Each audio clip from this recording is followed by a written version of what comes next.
Ladies and gentlemen, it's a pleasure to have you here at Invest Kerala Global Summit 2025. Today is all about learning, exploring, and exchanging ideas. I'm Kira Benpal and I will be your host for the day. Malaysia, a global hub for innovation, business, and technology, has set the stage for international success.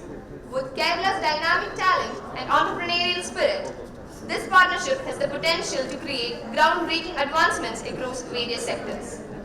This session is a platform to exchange ideas and drive innovation that reaches beyond borders.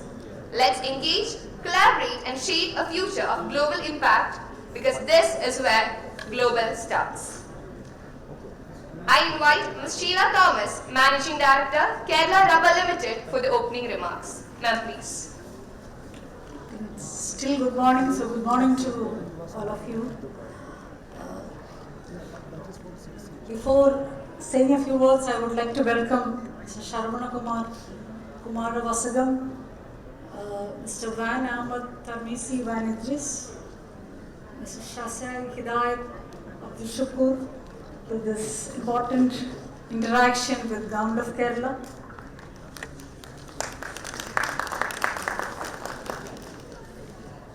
I will take a few minutes. Malaysia and India have been promoting and nurturing strong political, economic and socio-cultural relations ever since Federation of Malaya, the predecessor state of Malaysia, was formed in 1957.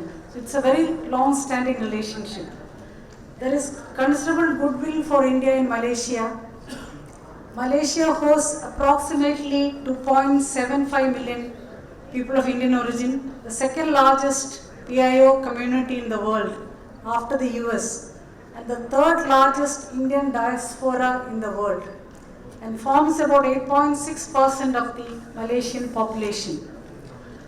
One of the key milestones in the bilateral cooperation was the elevation of India-Malaysia relations to enhance strategic partnership during the visit of Honorable Prime Minister Sri Narendra Modi to Malaysia in November 2015. There has been growing engagement between the two nations in several fields like political, defense, security, cooperation, trade, digital technology, startups, renewable energy, healthcare, higher education, culture, tourism, and people-to-people relations. Bilateral trade between the two countries is around US $20 billion in 23-24.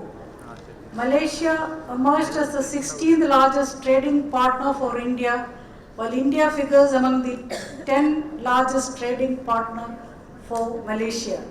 Malaysia is also India's third largest trading partner in the ASEAN region. During the visit of Honorable Prime Minister of Malaysia, Dato Sri Anwar Ibrahim, to India in August 2024, the enhanced strategic partnership was consolidated as comprehensive strategic partnership, recognizing that the relations between the two nations have evolved and matured across a broad spectrum of areas. There are similarities between Malaysia and Kerala that is very evident to everyone who looks around with regard to agroclimatic conditions, cropping pattern, cuisine, socio-cultural features. These are all congenial factors for promoting mutually beneficial business, investment, trade relationships. Malaysia and Kerala can definitely foster trade and cooperate in economic sectors like farming, plantations, rubber-based industrialization, road development, which they have already participated in Kerala, digitalization, tourism, higher education, healthcare, etc. And when it comes to people-to-people comfort level with Malaysia, we all know that most of the Malayalis would have already gone to Malaysia or are planning to go to Malaysia. I am also a beneficiary of this people-to-people contract when I stayed in Malaysia for 2.5 years as Secretary General of Association of Natural Rubber Producing Countries. So I also take this opportunity to welcome you, and we look forward to enhanced participation with Malaysia in all sectors where we can cooperate. Thank you. Thank you, ma'am. Now I invite Mr. Sharavana Kumara Vasagam, Consul General of Malaysia in South India for the special address. Sir, please. A very good afternoon to everyone. Namaskaram. Of course, in Malaysia, as Madam Ms. Sheila Thomas has said, she has lived in Malaysia and she knows the energy, the type of Malaysian, in Malaysian population composition which belongs, Malays being the majority, and then Chinese and also next Indian, and then we have the Borneo side of people, the Dayaks and the Kadazaks, who have been living in a multicultural, multi-diverse, multi-religious society since just even before independence, in a very harmonious and very peaceful environment. I would say in many ways Malaysia could be an exemplary democratic model for a multi-cultural society, multi-religious society until up to now, and we are still discovering and learning that formula to enhance it through political, economic, social, culture, and basing on the cultural affinity, cultural, economic, and political affinity that Malaysia has with India, especially South India. And you can see the composition of Malaysian diaspora, which is about 6 point plus over. So mainly it will consist of Malaysian, the Tamilian group from Tamil Nadu. Next will be the Malayali people, then the Telugu people, and the rest of composition from North India, Punjabis, Bengalis, all are there. So in that case, you will see there is a mini Indian society there that represent all the culture. Or you can see in Malaysia throughout the year, all the religious cultural festivals which is celebrated like Onam, Ugadi, the Tamil New Year, everything celebrated as how you all celebrate here among the Indian community. And our friends from other races, in terms of that, they are well versed what is about Indian culture. So our Malay community and the Chinese community has intermingled and they come to know. And also you will notice the Malaysian population, they are well versed in dietary, all this biryani, you can name it, Kerala food, South Indian food, North Indian food, everything. They are so familiar in their taste buds. You won't find any, if they come here, there's no problem for them to have any food issues, If Indians go there also, you'll find all sorts of fusion food. You can find pure Indian food. You can idli, dosa, puttu, everything is there. In our house or in appam, puttu, everything, breakfast we do. My mother makes good puttu and appam for breakfast. So these traditions are still being passed on generations. If you come, you're surely welcome to Malaysia to enjoy these things. And touching on, of course, as being touched, we like to thank the Kerala government for organizing this Invest Kerala Global Summit. So instead, I would like to extend my sincere gratitude to the government of Kerala for this opportunity to address such a distinguished gathering. And thank you all for spending time with us today to learn some extra knowledge about Malaysia today, and to showcase the merit opportunities that await Indian businesses in Malaysia. And as I shared just now, of course, we share a long history, as Madam also said. We don't have to say it because the long history still is before independence, how the migration took place, and about 150 years ago, and the Indian community has been very strong presence in the plantation sector. Started with rubber and next become the palm oil, which in Malaysia both are very large major producers of these commodities until now, and including the technologies related to that. I was sharing with ma'am that the rubber technology, actually the rubber standards of the world was developed by the late Tan Sri P.C. Shekhar, who is a Malayali himself, was developed this under Rubber Research Institute of Malaysia, and the standards still applicable in the world until now, and become a benchmark for rubber quality, standard Malaysian rubber standards. So this kind of contribution that the Malaysian Indian diaspora have contributed in Malaysia to the world. So these are some of the unique mentions that I have to say. Not forgetting even palm oil, Malaysian Indian scientists also have contributed to development of the palm oil from the jungle variety to what it is now. Very economically productive varieties, which is producing a very high yielding oil. Of course, it doesn't, in Kerala, coconut oil prevails, so not much of oil palm or palm oil. But nevertheless, palm oil is a, you can see in ASEAN region, it's a kind of a golden crop that has contributed to economic well-being of rural population, farmers, smallholders. Not only that, the produce of oil, palm oil, become multi-uses in edible as well as non-edible sector, and it has until now thousands of uses and still being discovered for uses. I'm sure the Indian market, many other states are using that for many other purposes, frying as well as non-edible purpose, plus edible purposes. So we can always, if you are interested in that importing or the products of palm oil, always can approach your mart trade in Chennai. We can help you all on that.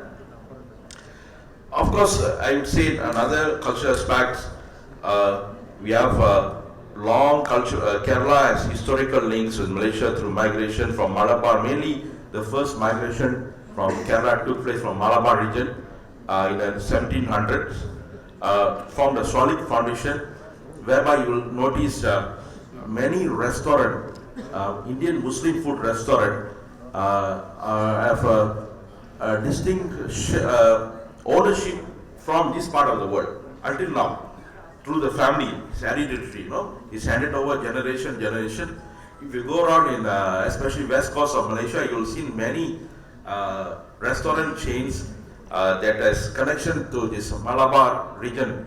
And then I don't know how to say, but the prata that comes, the Malabar prata, which is very famous here, is also very popular in Malaysia and looks very similar. It's a very famous breakfast in Malaysia, economic breakfast. And if you go now, everywhere it's available in the morning and it's not the day. But particularly morning breakfast is, everyone likes to consume a prata with some dal, and they will add a local, they call sambar to that, and some coffee tea. This is a very popular breakfast for a street man in everyday life. So I'm sure this has connection to this Malabar prata. We can see very similar in terms of how it's made, but only the Malaysian version, I think, has become better to the world palate in terms of by incorporating the Malay and the Chinese feel to it. So this is how you see the cultural aspect from one country goes there and enhances in another country in another way, and it has a similarity, and it shows how we are connected. How people can be connected over generations through food, through culture. And then touching on this bilateral trade, I would say that bilateral trade between Malaysia, it reflects a dynamism and complementariness of economies. In 2024, bilateral trade reached USD 18.25 billion, an increase of 10.4% from the previous year. We believe there are rooms for further expansion, as agreed by both Prime Ministers during the Honorable Prime Minister's visit last August 2024. They encourage both sides to enhance bilateral trade in a sustainable manner for the mutual benefit of these two countries. I'm sure Kerala Global Summit offers opportunities to various economic subsectors to explore this opportunity and tap on this statement by our two leaders, encourage industry on both sides to enhance bilateral trade. So it's a matter of you people outside there to look at what you all want and how we can connect to Malaysia via that. Our investment authority, MIDA, director is there, Martrade is there, looking at SME level industries. So there are many opportunities, and Malaysia, of course, is a kind of a strategic location of Malaysia in the center of ASEAN, at a crossroad of, along a very strategic sea road Straits of Malacca, and along the Straits of Malacca you have many good port facility, Penang Port, Port Klang, port of Tanjung Pulau Pass in Johor. All are very advanced port systems, as well as logistical container ports, logistical management. All these things are very advanced in Malaysia. So all these things can be tapped to further on into how the Kerala business community can tap into markets in ASEAN.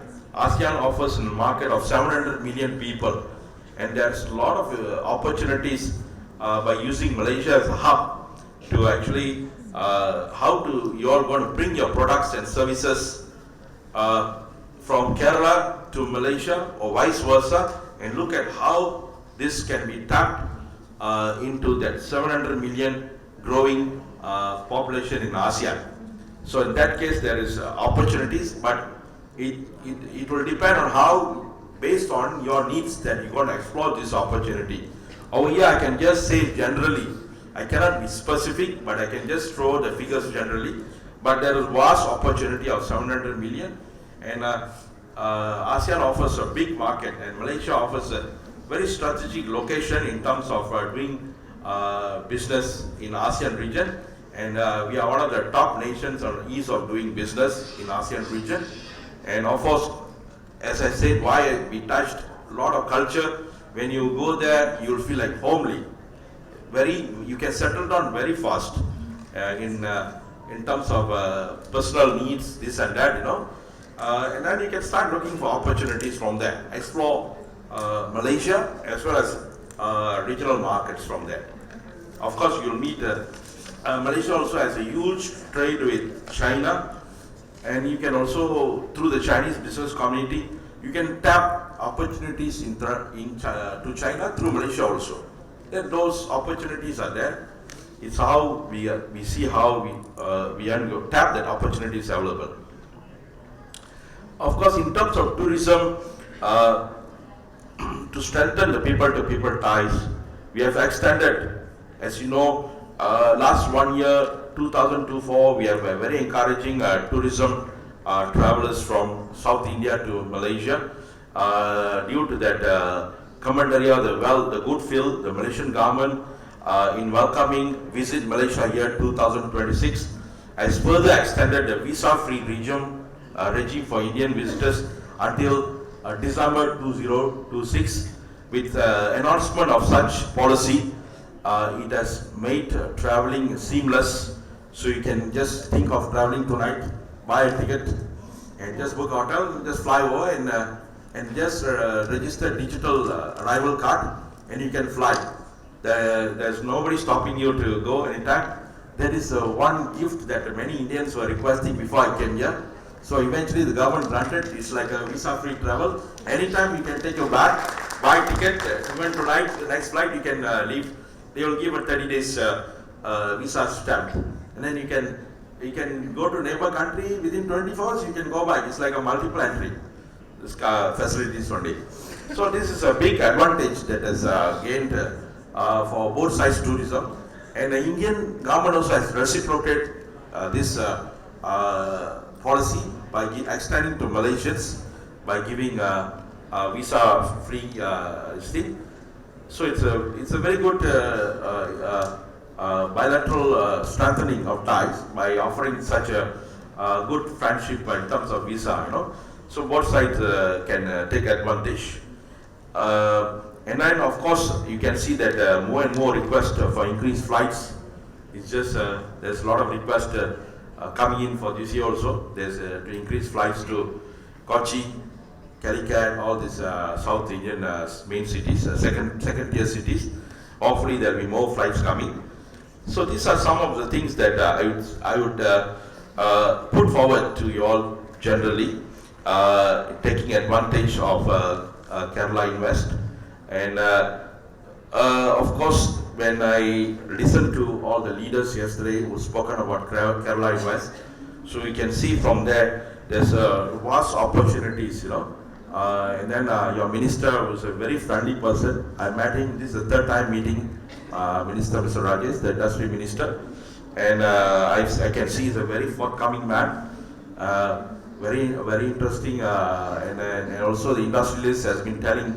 I met Mr. Bharat Pharmacy, Mr. Reddy, who have actually yesterday night we met for the dinner. He said one of the most among the best industry ministers India has. He's a Kerala industry minister.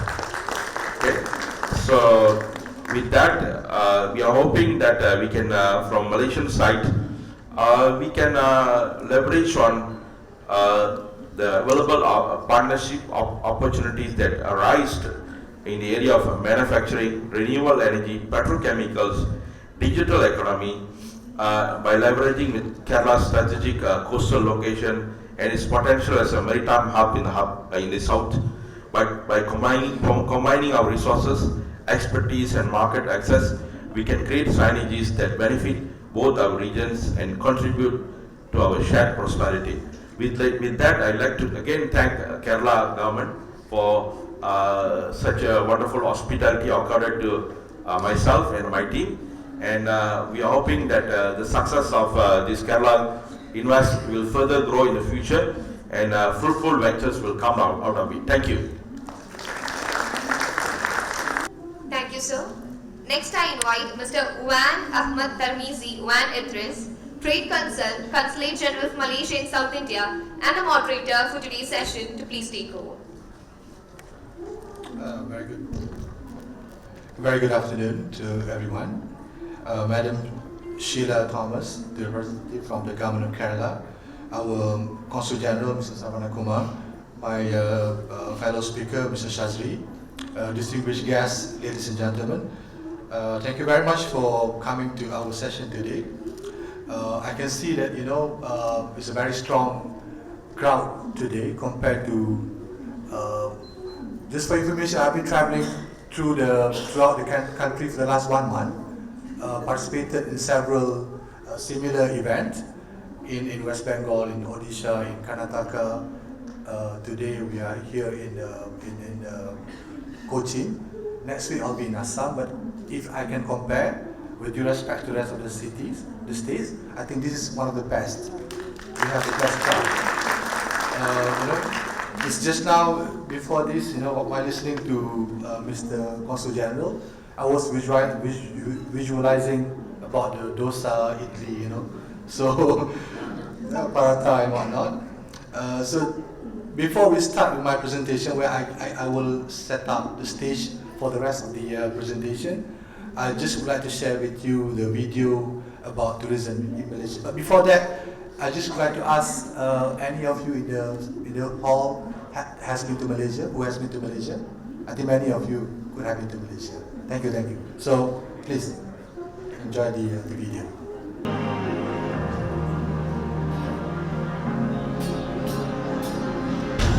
While what we see around us may change and grow, the feeling of where it came will always stay the same.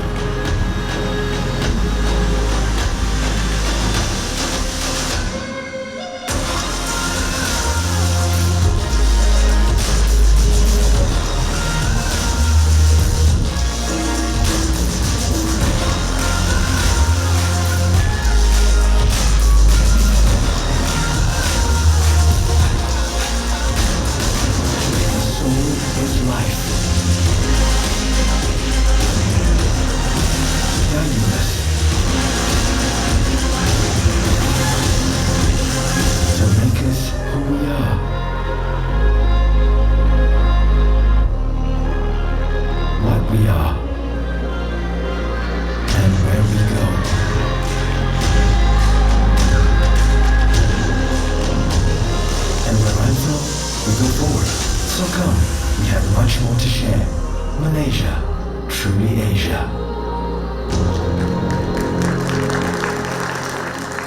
So basically, if you're looking at the video, you'll see, like CG and Madam Sheila mentioned, if you arrive today at 12:30 p.m. in Malaysia, by 2 p.m. you can assimilate it well with the culture, with the food and everything. So it's quite similar to what you have here in Kerala as well. So today, my first session, I will go through some of the latest policies that is happening in Malaysia. And the theme of our, of our presentation is Malaysia. This is where global starts. So I'm going to share why we use this later in my presentation. So this is some of the economic figures of Malaysia. Population is very small, probably 50 times smaller than India. We have about 34 million people only, with GDP about close to 100 billion US dollars. But as a small nation, what is important to us that we have to sell our products. So if you can see there, our trade to GDP ratio is about 135%. Because we need to find the global market in order for our country to be competitive. That's why with that, for example, if you see, we have more than 16 FTA market access with 4.0 billion people. So, when it comes to trade and investment, it is very important for our country to be able to sell to more people. So, for example, with India, we have FTAs both at the ASEAN level and also at the country level. So I think about more than 90% of our products coming to India and also going to Malaysia is actually free duties or on a preferential duties. So I think the rest I'll share with you later, the presentation slide. But I just want to give you some ideas about the country itself. So this is a little bit about Malaysia-India bilateral relations. You can see with both countries we have investment.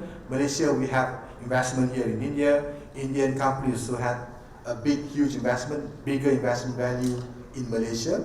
As you can see there, for example, companies like TCS, Biocon, Reliance, the Hindustan Aeronautics Limited, and several other companies, they have quite a huge investment in Malaysia.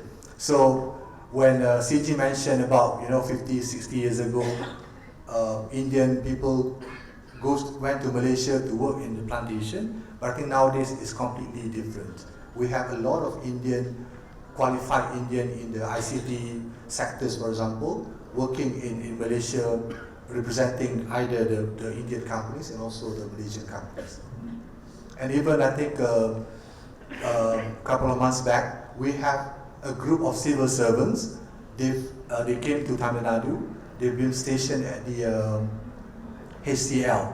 They've studied about the AI and whatnot in India. So I think that's that kind of synergy that we had between Malaysia and India.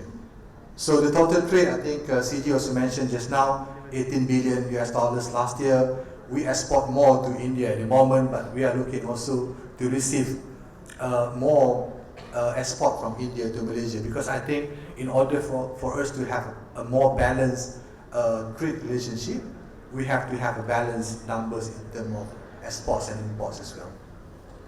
And there are some of the top exports and top imports from Malaysia. For example, I know that in Kerala, palm oil is banned from being imported directly to the Kerala state, but somehow it's being transported from other ports is in India. So people in Kerala are also using palm oil in their cooking or in their food as well.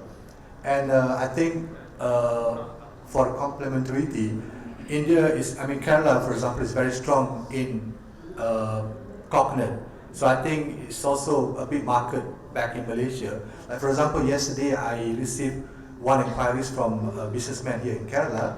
They are looking to buy coconut milk from Malaysia, which I said, why don't you, develop your own industry here in Kerala? Because coconut milk, for example, is actually having a huge demand worldwide. So this is some of the policy developments which is happening in Malaysia. We had a new government in late 2022. So starting from there, they've come out with a couple of policies. For example, the economy Madani or Madani economy is the backbone of our government policy. It's the mothers of all policies, whereby in this policy, for example, the mission is to have more economic growth, fiscal sustainability, all sort of things that is happening throughout the next 5 years. It will be guided by the economy Madani, where I think the government has been doing quite well in terms of public sector reform, and also to have the inclusivity in their policies in bringing all the like CG mentioned, that Malaysia, we have a multi-ethnicity. We have Malay, we have Indian, we have Chinese. So we want everybody to be involved in the economic activities of the country. And in order for us to be able to achieve the economy Madani, we came out with a new industrial master plan. So I think last year, no, 2 years back, I would like to announce the arrival of the Minister of Tourism, His Excellency Mr. Muhammad Riaz. Please, sir, please come forward. I am honored to welcome our Minister for Tourism and Public Works Department, Muhammad Riaz, who has taken Tourism Kerala, which has already reached a certain height, to higher excellence. Hearty welcome, sir, to this conference. We have a very good relationship with Malaysia, and I am sure that Minister is here mainly because of that. Thank you. Respected dignitaries and friends, I thank all for making this investors meet a great success. In Kerala, tourism is not just an industry, it is a catalyst for economic growth. And Kerala stands at the forefront of this transformation.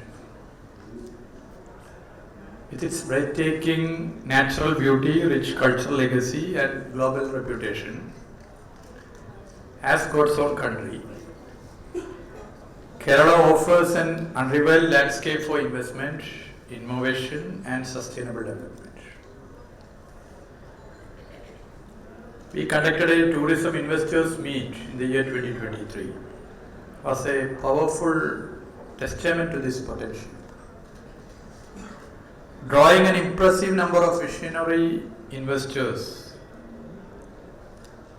many of these partnerships have already translated into real progress, driving forward projects that will define the future of Kerala's tourism landscape.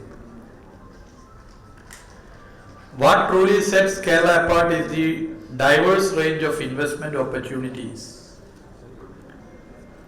available, from luxury 5-star resorts and eco lodges rooted in sustainability to innovative glamping experiences, adventure tourism, and world-class theme parks. There's something for every investor's vision and ambition. I just met one investor who already invested in the adventure sports in beach tourism in Ernakulam district.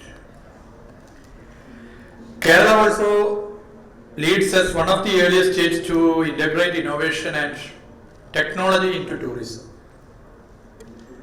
We have actively fostered collaboration with startups, driving fresh ideas and cutting-edge solutions to enhance the traveler experience. Our commitment to technology transformation is already evident through pioneering initiatives like enabled multilingual information kiosks, making travel more accessible, personalized, and immersive for visitors from around the world. Looking ahead, our vision is both bold and achievable. By 2030, we aim to double tourism's contribution to our state economy from the country to a percentage, unlocking new opportunities for growth, infrastructure, and global partnerships. Why invest in Kerala? This was a great discussion point during these days. Why invest in Kerala? Because the world wants to experience Kerala. Record-breaking tourist arrivals speak volumes about the rising global demand for authentic, meaningful and unforgettable travel experience here. For investors, this isn't just an opportunity. It's a chance to be part of a dynamic growth story supported by a forward-thinking government, robust infrastructure and a vibrant ecosystem of innovation. Together, let's shape the future of Kerala's tourism sector and drive a new era of prosperity. Invest Kerala Global Summit 2025 has opened the door. It was given a positive vibe. I congratulate the organizers, the industrial minister, the industrial department, the whole team, and I congratulate the Chief Minister who led this very bravely and made this Invest Kerala Global Summit 2025 become a great success. And I congratulate all the organizers who is for the last 1 year doing their best exercise to make this a great success. Thank you. Thank you. Thank you, sir. Now I request the Honorable Minister for Tourism and Public Works, Shri P. A. Mohammad Riaz, to felicitate the Consul General, Mr. Sharavana Kumaravasagam, Consul General of Malaysia in South India, with a memento.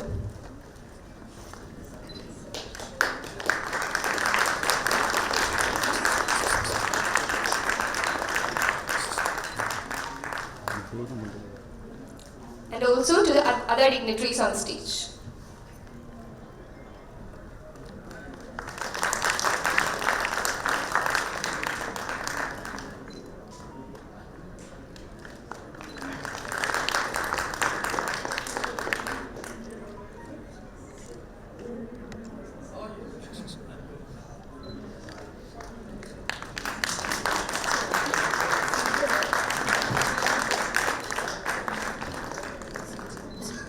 Now I request the Consul General of Malaysia in South India, Mr. Sharavana Kumaravasagam, to hand over the memento to our Honorable Minister for Tourism and Public Works.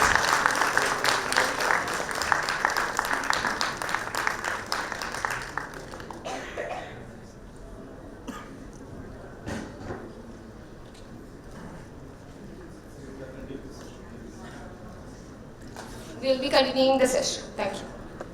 So, thank you, Honorable Minister, for gracing our session.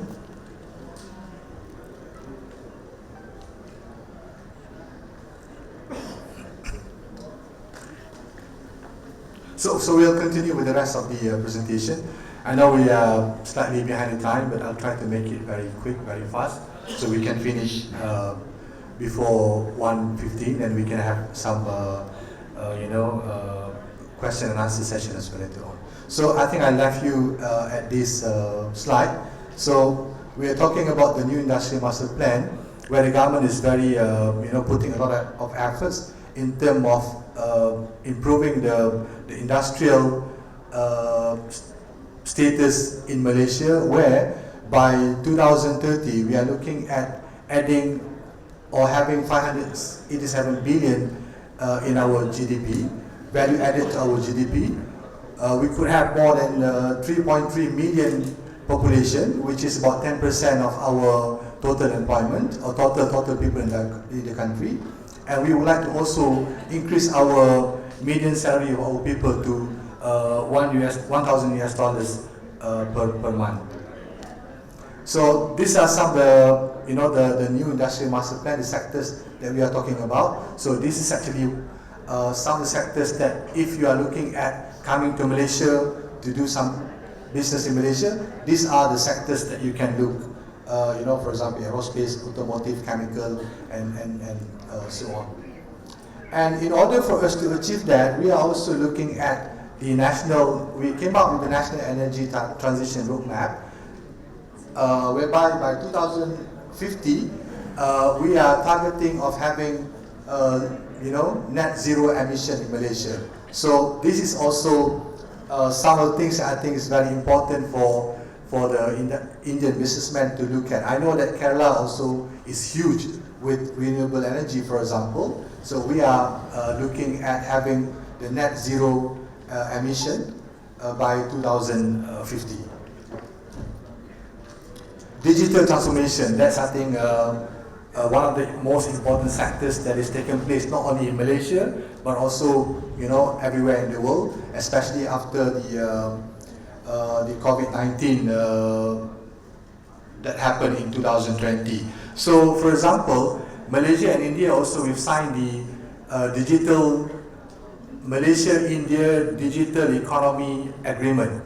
So there's a lot of sectors that is covered under the agreement. So if you are interested to know more, then we can have a discussion after this about that particular agreements.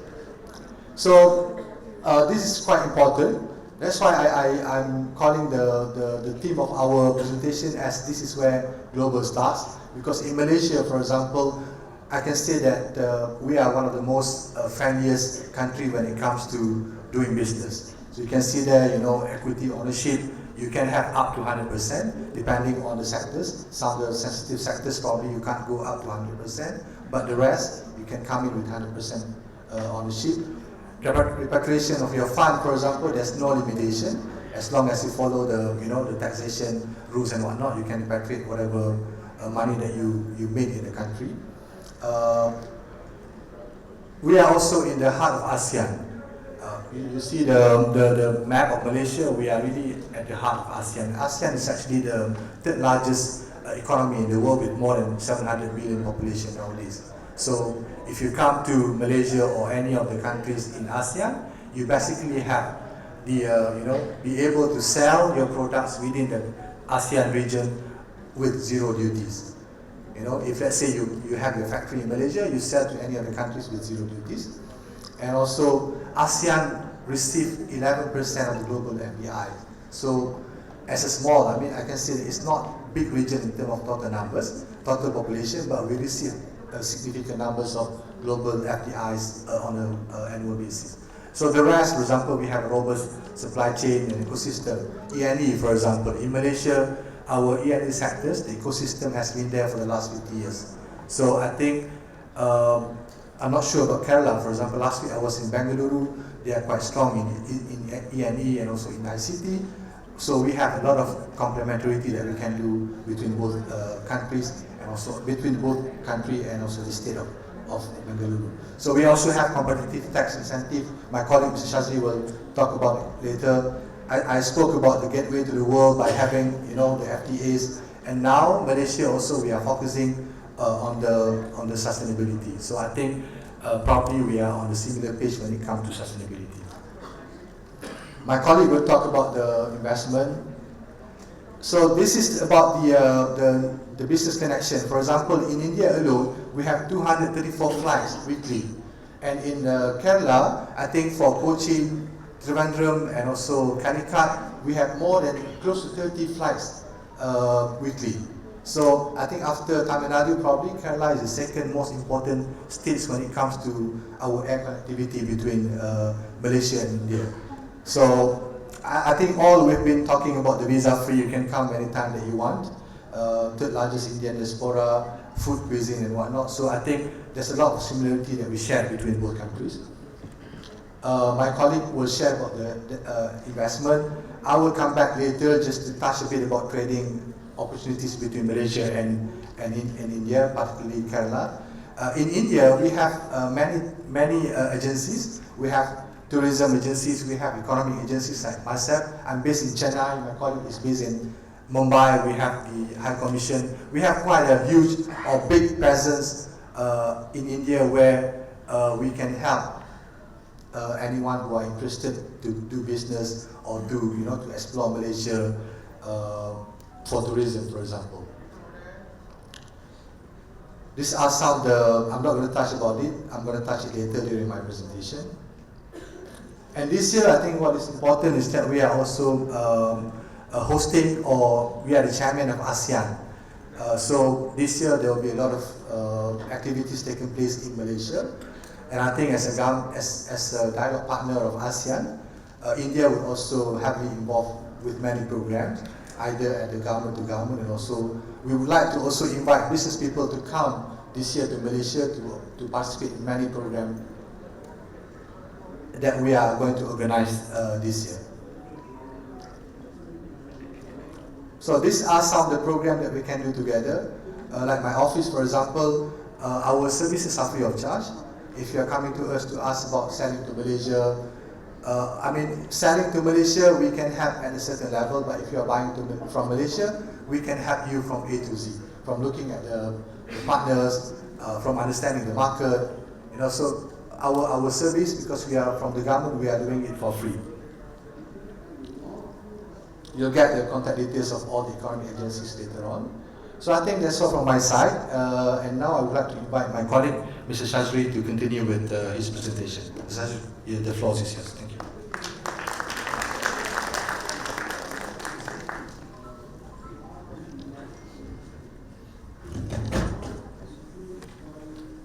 Thank you very much, Mr. Wan.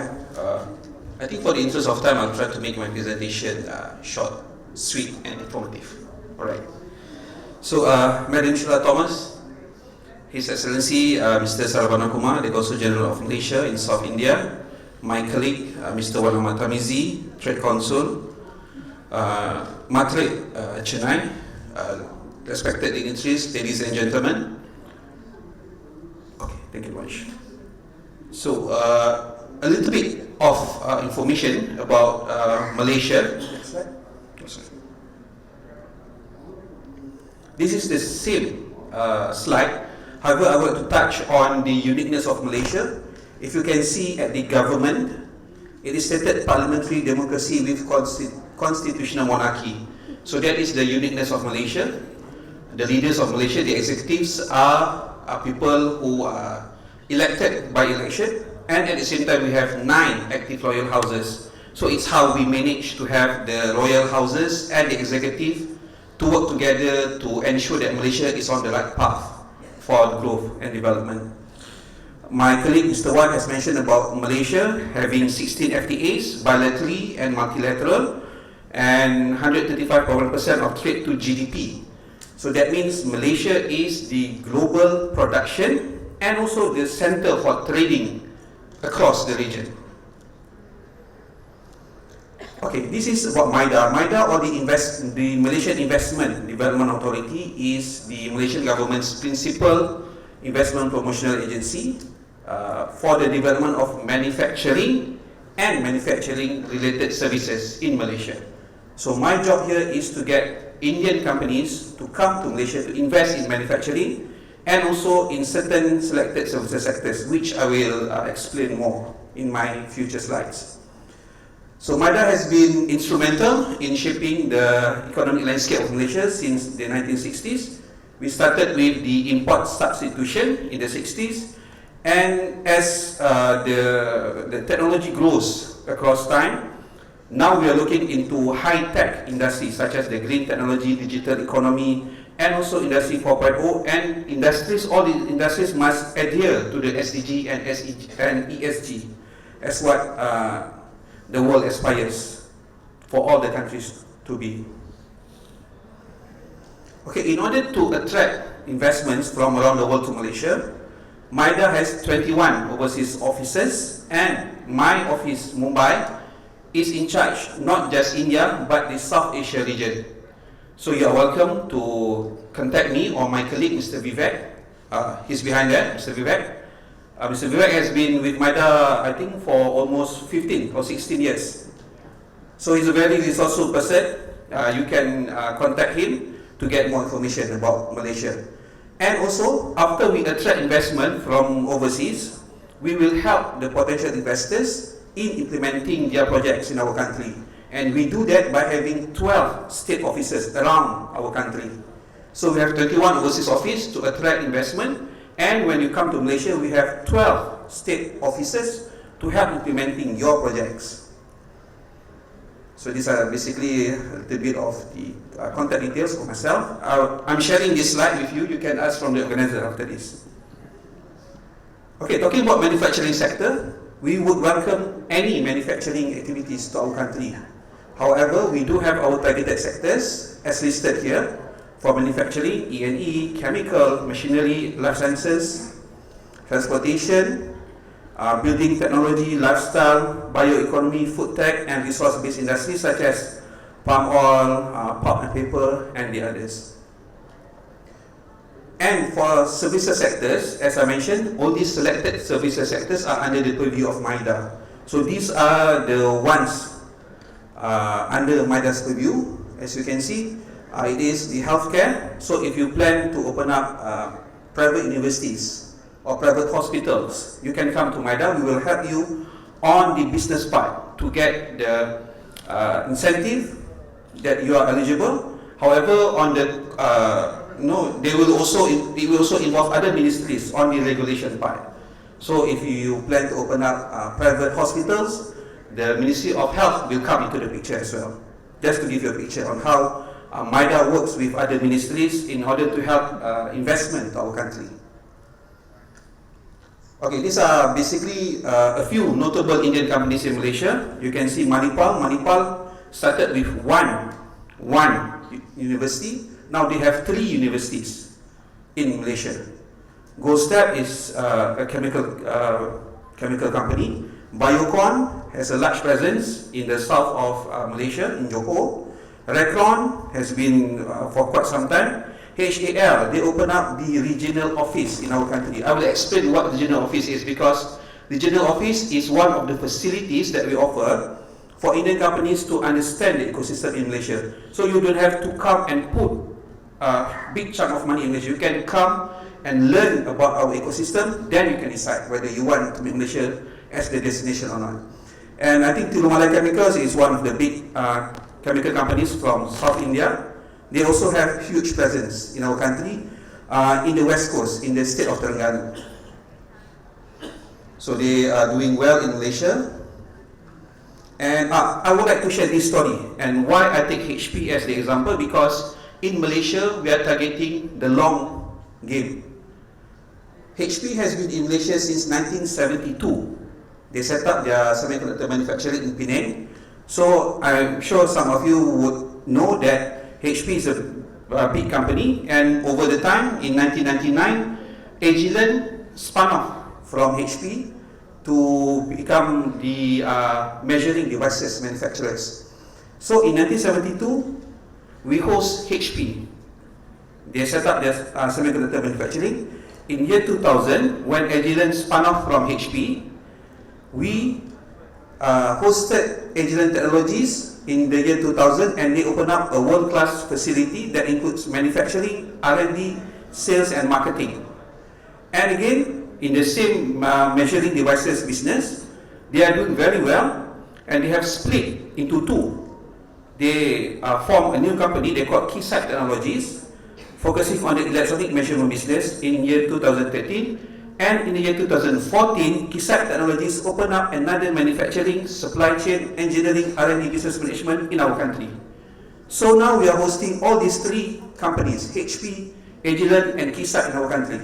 So we're talking about having presence in Malaysia for a long time.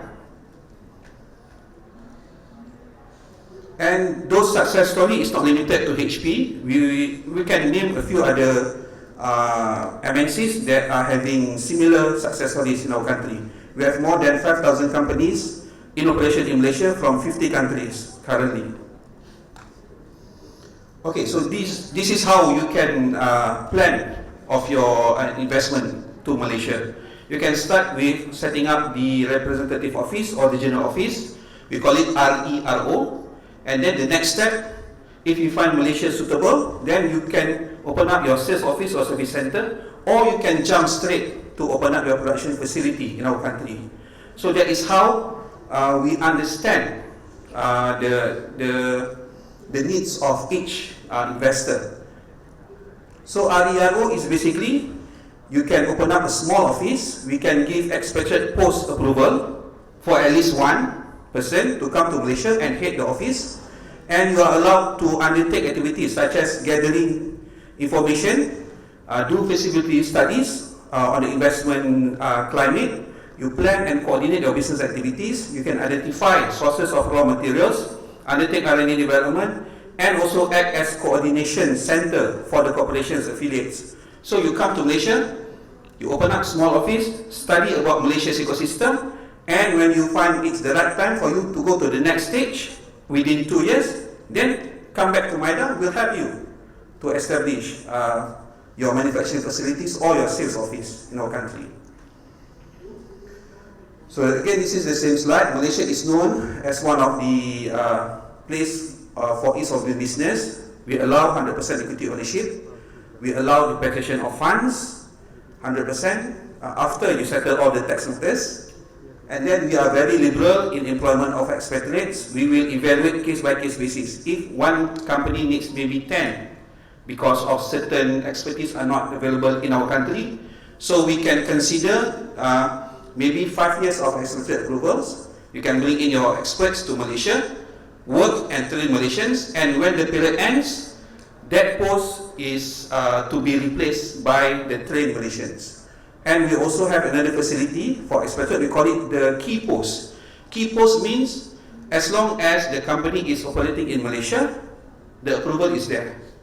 So it's up to the company to decide who is going to fill up that post. We don't give approval on the person, we give on the post. So that maybe after 3 years, the company decides to change the MD. So it's up to you. Just come back to MIDA, we'll give the expatriate approval to the new candidates. Competitive tax incentive, we offer pioneer status and also investment tax allowance. Well, these two are corporate tax exemption.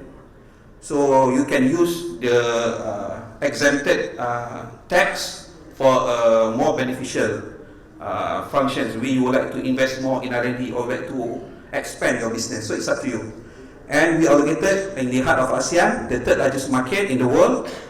And by having your presence in our country, by having enough local content, then we will open up the new market for you to 4 billion market population through the RCEP and also the CPTPP. These are two mega business FTAs which India is not a signatory of, but Malaysia is. So you can come to Malaysia, have enough local content and leverage on the FTAs that we have.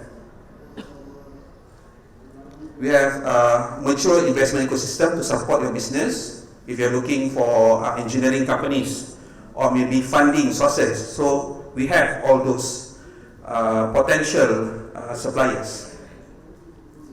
Okay, I've mentioned about this. We also have our industry talent division, which will help companies to find the right talents to work with the company.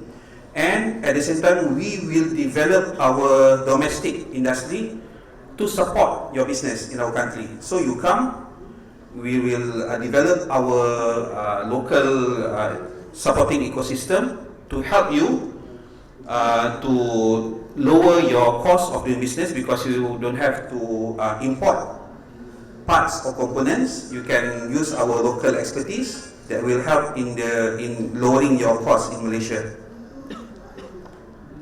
I mentioned about funding needs. We will help companies we will facilitate to introduce you to the potential funders. That is what we don't give the fund. We will help to introduce you to the potential funders. And this is also very important. When you decide, after you decided to implement, to have projects in Malaysia, we have track office. Track office is an office dedicated to help companies at the implementation period. So when you have started the construction of your factories, so you need help. If there's stumble blocks, then come back to us. We will help you to settle your issues. And we constantly upgrade our industrial parks to cater to the needs. We are talking about the IT advancement. So our industrial park, we continuously upgrade our industrial park to cater to all the needs. These are the list of industrial park. I mentioned about domestic investment. And as a conclusion, I think by having a meeting with MIDA, we will help you, number one, at the pre-investment. You come to us, we'll give you an overview of the industry in Malaysia. And if you would like us to help you to find potential locations, give us the criteria. We will connect you with the real estate companies which will propose the right locations for you based on your criteria. That is during the pre-investment. And then I mentioned about the implementation period. We have our track office to help you with the implementation of your project. And lastly, let's say along the way you have any issues with maybe local authorities, or you would like to expand, you do not know what are the processes, you can always come back to us, because we also have our post-investment division to help any companies in Malaysia to expand or to settle any issues that arises. So thank you very much. I think that's all from my side. Thank you for listening, and dhanyawad. So, in the interest of time, I'll go briefly about the trade between Malaysia and India. Can you please play the slide?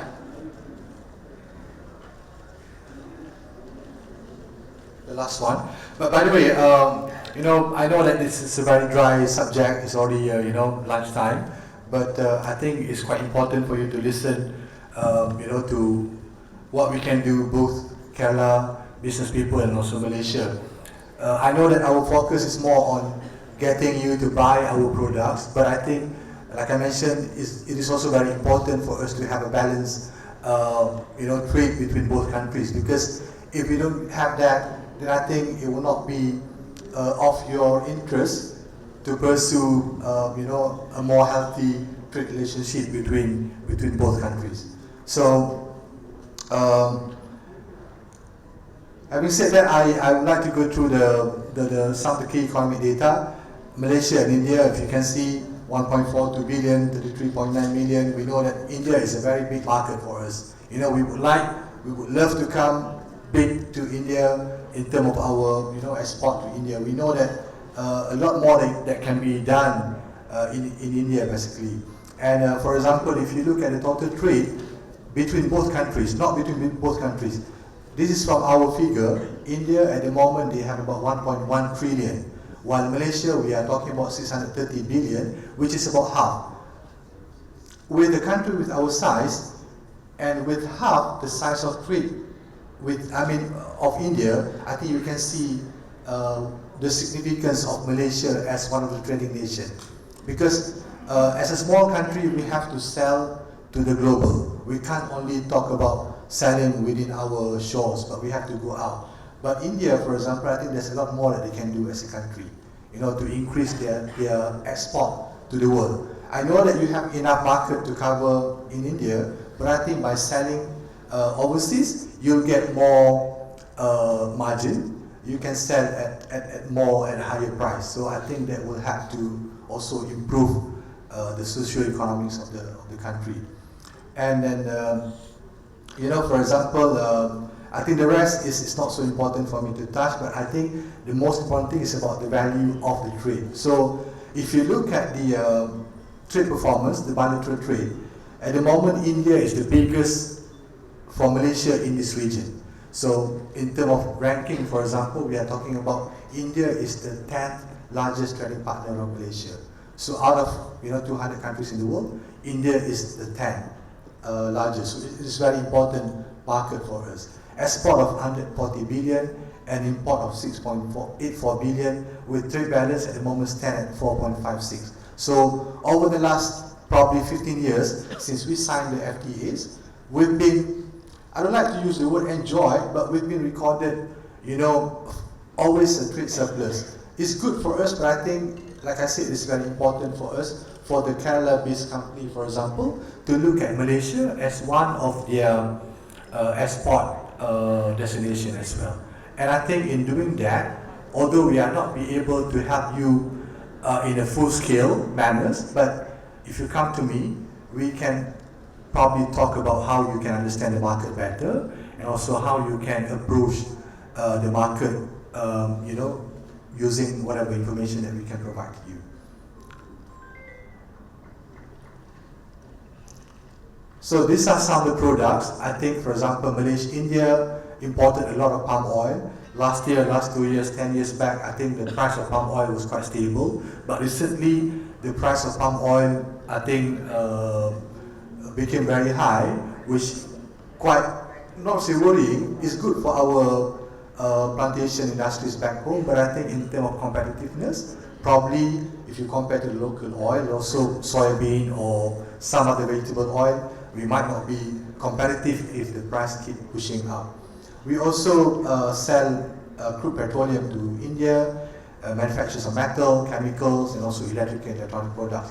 While we import petroleum products as well from India, electrical, metal, chemical, and also agricultural products. I think at the moment, India is the biggest supplier of rice to Malaysia, for example. We bought a lot of rice. We even always ask for more quotas from the government because we need to buy rice. Because in Malaysia, our agriculture is not that big compared to India.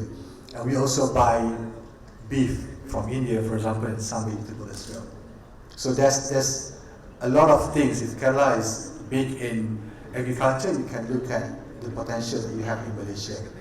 I mentioned already about FTAs. At the moment, if you sell to Malaysia, buy from Malaysia, if your products are eligible for free duties, everything will be free duties. So if you compare to the what you call most favored Asian country, they will pay some duties, but India and Malaysia will not pay duties when it comes to exporting and exporting from both countries. I'm not going to talk about ASEAN. So if you see here, for example, imports and exports. Imports from the world, from Malaysia, is about 300 billion US dollars, and export is about 330. So we actually import a lot as well.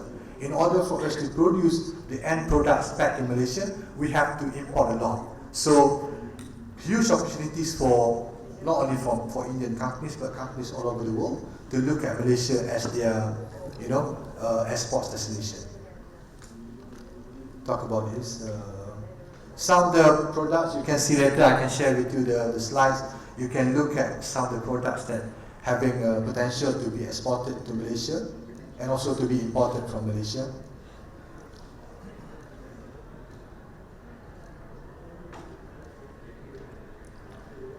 Some of the Malaysian companies that has been, setting up their footprints all over the world, including India. And this is some of the event that I think is very important. If you would like to explore the Malaysian market, both exporting and importing, you can attend some of the events. We have quite a big event in September. MIHAS is focusing on halal, but I think it's more on the food and beverages. So if you would like to, let's say, explore buying or selling, you can always come and participate in this program. CPHI, for example, we are hosting one in July. I know India is big with healthcare. You can also come to explore the market. And for us in Chennai, in our office, we always do a lot of virtual program. So for example, if you would like to buy something from Malaysia, talk to us. We can always organize a lot of meetings, e-business meeting for you with the Malaysian companies. And there are some of the, what they call the success story that we had, where many of the companies did not even spend a single cent in order for us to start working with the Malaysian companies.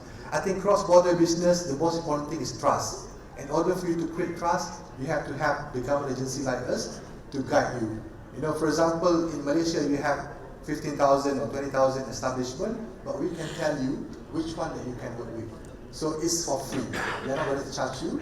So come to us, then we will provide you with all the information. And I think that's all from my side. Now it's already 1:05. We have another 10 minutes. TG is rushing to the airport. We will open for Q&A. But before that, yesterday we accidentally met with one entrepreneur based in Kerala. So she had some experience investing in Malaysia, in one company in Malaysia. So I would like to call upon Ms. Surya to provide some insights about, doing business with Malaysia. Ms. Surya.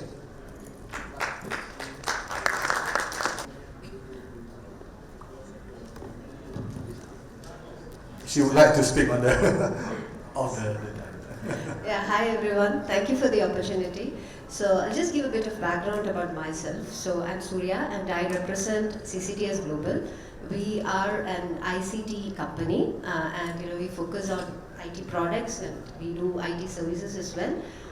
We are headquartered in Singapore actually, but I'm a Malayali by birth, so obviously when I started my company in Singapore, right, where we set up our first offshore center in Kerala, obviously the benefits of Kerala which we have been hearing in. We set up our first center in Kerala, but by 2017, right, we did have some challenges because most of the customers that we cater to are Asian customers on the ASEAN region, right? So it's basically Singapore, Hong Kong, Australia, New Zealand, and all those countries there. So one of the challenge was to have a place which is near shore, as we call it, to Singapore and the markets that we cater to, and we did go for an exploration to see which place we should set up a nearshore center other than Kerala. So one of the interesting points I think we have been hearing it is about Malaysia is, yes, Malaysia is a good place to be. The reason being, it's the starting point to the ASEAN region, in a way. The language, especially to the customers that we cater to, which is Singapore, is language is there, cultural wise there's a lot of similarity. Even for my team in Kerala, my colleague here was just telling me that you get into a flight, you sleep, morning you wake up, you don't feel like you're in a different place. You get the same breakfast, you get the same food, you get the same climate, So in a way I feel that we were able to do the business better to our customers because we do have an offshore center. Now setting up a center in Malaysia at that time in 2017, it was quite a breeze. It was very easy for us to start it up, and I think even now we are 6 years down the line, and I think we do have lots of support from the local team there because basically it's easy to find resources who are very closely working with my team in Kerala as well as my customers and my team in Singapore as well. So I think in every way it is truly a very supportive place to start and expand. Thank you, Michelle. To have a balanced view about the country rather than listening to the government representative. So with that, I would like to open to Q&A. If you have any, you can our CG can answer. Please come. I'm Shivdas Menon, past chair of Confederation of Indian Industries. I have a brilliant way of selling your country. Starting with puttu and parota, that's the best way to sell your country to Keralans. We will certainly work with you and have been already doing trading with Malaysia. And some of the area what I thought is rubber, there are a lot of chances for exchanging technical views between them. We have challenges here in rubber. I think some of the area you do better. I'm basically an agri man. So I thought how best we can do that, serve the farming community. And your supply chain, cold supply chain is very good in Malaysia. Why don't you ask your people to set up something in Kerala? We still lose almost about 30 to 40% of your produce due to bad storage. Thank you.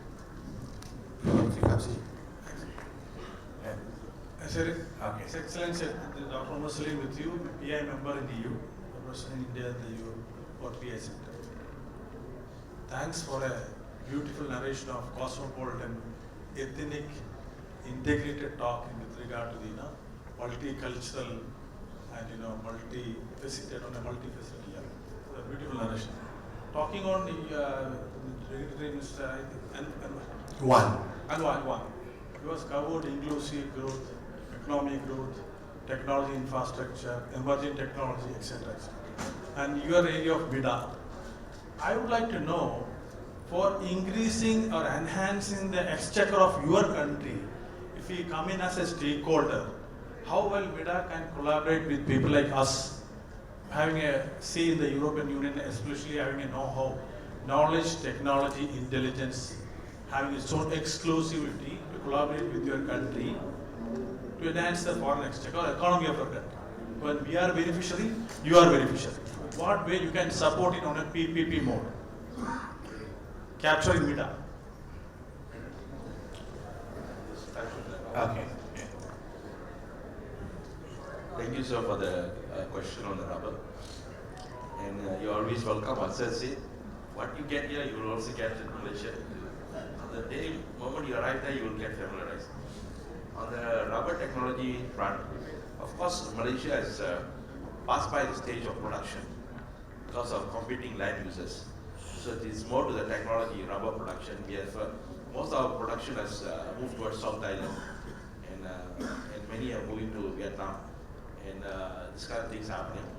But nevertheless, the technology of processing and that kind of thing, we can I'll talk to my side on what ways we can get some industries connected commercially. On government side also, our technology research is coming down because the less users in rubber research, they only have the clones going on, dual purpose clone, timber, rubber production clone. And rubber is rubber latex, used for latex. And after 15 years, the trees is marketed as a tropical oak for furniture. So this is the strategy Malaysia is using. And it's more to the rubber. It's now the rubber wood is more valuable than the rubber latex. So most of the rubber is planted in a forest plantation kind of concept. So the latex is just secondary kind of product. More towards that the maturity of the rubber forest for the wood after 50 years. And it goes to be branded as a tropical oak, which is widely used in furniture industry now.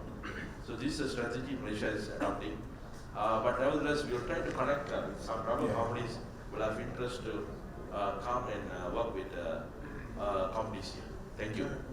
Yeah, just pass your card and then we can talk about it later. Madam Sheila would like to say something about the rubber. Carry on from what Madam said. Was mentioning. There are a lot of challenges we are facing here. I don't know if you know. But what I thought is now some of the areas that they have done better, Malaysia. There is a lot of opportunity for exchanging ideas, views, technology and all that. This is apart from having manufacturing facility or trading and all that. Another thing is supply chain. They are much better than Kerala. There's an opportunity for a Malaysian company to set up a supply chain in Kerala. We lose almost about 35 to 40%. That's just rather. Anyway, I will take it forward through Confederation of Indian Industry or Wiki or whatever. Thank you very much. I'll just like to add something to what His Excellency said. Like, rubber was brought to Kerala by the British. Initially, it's the Rubber Research Institute called Ceylons, which came. But what Kerala adopted was the RRIM 600. I'm sure if there are any rubber growers here, they will know about it. So even now, people talk about RRIM 600, though our own research institute have come up with new clones. Even today, Malaysia's Rubber Research Institute and your talk in London, they are doing exemplary research into natural rubber products, dry rubber as well as latex. So there are a lot of areas where India, especially Kerala, can collaborate with Malaysia in rubber technology. And your solutions for the bridges, the disaster, the earthquake areas, there are a lot of things which Malaysia has done, which the river dams, of course, now we are also developing it, damming the river using natural rubber. There are umpteen number of areas where still there is scope for India, Kerala especially, to collaborate with Malaysia.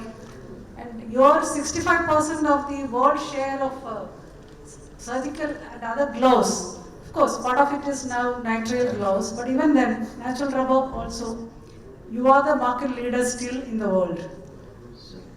We surely look forward to collaborative efforts with Malaysia. Thank you. Thank you, Madam Sheila.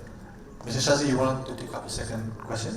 Okay, sorry, sir, can you please repeat the I mean to say that on a straight note, how well we can collaborate for setting up an ecosystem with MIDA for being as a capital intensive stakeholder in that knowledge industry, or I should say emerging technology industry. Okay. This will bring inflow of resources, technology, investment, FDI. For us, it's like a takeaway in terms of parting the resources. It can be on a PPP or it can be on a cross-border between the territory collaboration, something you have, the bilateral approach of the consuls general or your higher authorities can collaborate. This is our, yeah, please. So you plan to put your money in the equity market, is it? Ecosystem, and for us, government is providing a facilitator, local ecosystem player or something like this. It's an industry, inclusive industry, technology industry, or emerging technology industry, you know. Yeah. Alright, I think if you're talking about emerging industry, maybe the startups, or let's say futuristic electronics, like display, sensors, all this enhanced electronic intelligence, enhanced. Where the monopoly lies with European Union, US, Israel, etc. We have the resources bringing into your country. How well we can collaborate to make business intelligence? We can start with understanding what are the products that you want to develop, and we find the local companies or maybe the companies in Malaysia that have the similar technologies. We connect you with those companies, and you can take up from there. Because for MIDA, our task is very straightforward, to help manufacturing. However, if you plan to put in your money, let's say you act as an angel investor, that's it. So we need to find the companies that are looking for investment, they're looking for funders. We can connect you with those companies and you take up from there. We will introduce you. We are the introducer. But there won't be any government involved as a stakeholder in Malaysia. Like PPP level, government, technology provider, investors. We bring both. We bring technology, we bring investment both. But we need a local platform for us to grow to the next level. Well, for PPP, I think that will involve the ministerial level, administrative level. That's what we are looking for, because European Union is involved. Again, yeah, not a so single entity. we will introduce you. We will become the introducer to the ministry and also to the industrial players. And that's where you can start your discussion. So, because we don't meddle directly into your discussion. Yeah. Facilitate, I mean. Yeah. Thank you, Mr. Shastri. Yeah. We can have one more question. From the service industry, one question is: does Malaysia, by any chance, have free zones like UAE is trying to attract for attracting offshore revenues? Okay. Yes. Shortly answer, yes, we do have free zones, and the latest one is the Johor Singapore Special Economic Zone. I think it has. We are trying to promote that actively now. We have 9 special zones in Johor that will cover various sectors. So maybe if I can get more information from your side, then I can connect you with my colleague in MIDA Johor to help you for you to understand what can you do within the KSIDC, the latest special economic zone we have. Besides that, we do have other special economic zone, this FTZ, the future zone, around our country. I'll connect with you to take it forward. Yeah. Thank you, sir. So I think there's no more questions from the audience. No more. So I think we are already towards the end of our event. And then on behalf of the Malaysian team, we would like to extend our sincere gratitude to everyone for attending the Malaysia country session today. And your participation and valuable insights certainly is a very significant contribution to the success of the event. And we deeply appreciate the time and effort you dedicated to being part of this important event. We look forward to continuing our partnership and exploring new opportunities together. And we'd like to also take the opportunity to extend our sincere thanks to the government of Kerala for the hospitality extended to our team, over the last 2 days program. And we hope to see you in the future program. Thank you very much. Thank you very much.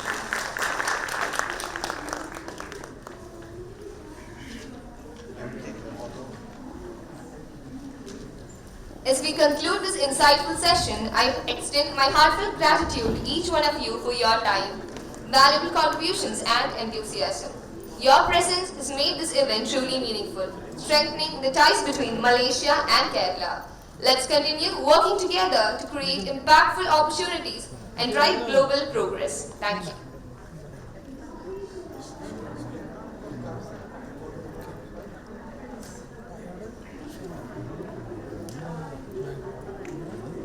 Sure.